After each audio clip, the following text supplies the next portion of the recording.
On passe maintenant au groupe EPR avec Monsieur Éric Bothorel. Merci Madame la Présidente. Monsieur le Ministre, chers collègues, il y a 3 semaines, j'ai eu le plaisir de vous accueillir dans ma circonscription à Lannion pour aller à la rencontre des filières technologiques innovantes du Trégor. Cette visite a été l'occasion d'aborder plusieurs domaines ayant attrait à votre portefeuille élargi. Je pense à la 5G industrielle, aux télécommunications, la fibre optique, la photonique ou encore la communication quantique. Ces secteurs créent de l'emploi. Et nos cas, par exemple, pense atteindre plusieurs dizaines d'embauches pour développer son volet cybersécurité, malgré le plan en cours qui épargne les salariés de Lannion, mais j'ai une pensée pour ceux de Plateau de Saclay. Cela souligne, Monsieur le Ministre, le fort enjeu de formation pour répondre aux besoins de demain. Au-delà de tous ces domaines sont indispensables pour assurer notre autonomie stratégique et stimuler notre compétitivité. Je prendrai ainsi l'exemple de la 5G industrielle. Elle contribue au développement de nos industries 4.0 et optimise les processus de production grâce à un suivi précis de la chaîne de production et à l'élaboration de jumeaux numériques. Le plan France 2030 a identifié plusieurs marchés comme prioritaires, dont la 5G. Je me félicite que les entreprises du Trégor que vous avez rencontrées soient une vitrine de la réussite de ce plan voté par notre Assemblée dans le cadre de la loi de finances pour 2022. Je salue également la décision du gouvernement annoncée récemment de préserver le crédit impôt recherche en dépit des restrictions budgétaires. Je sais que mon collègue Paul Midi reviendra sur d'autres dispositifs et je m'y associe.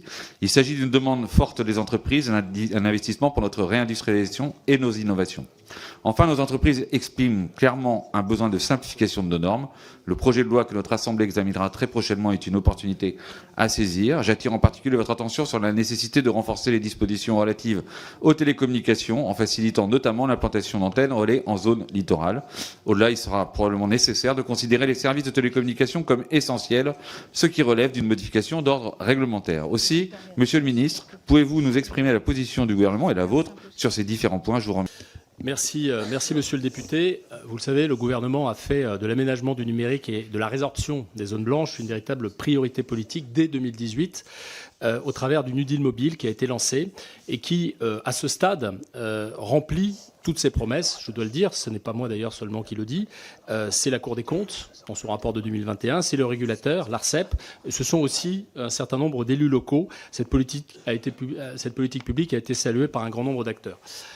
Pour autant, un certain nombre de difficultés de couverture peuvent subsister. Vous avez fait mention, monsieur le député, et je vous remercie de l'accueil que vous m'avez réservé lors de mon passage à Lannion, des difficultés qui peuvent subsister sur les communes littorales.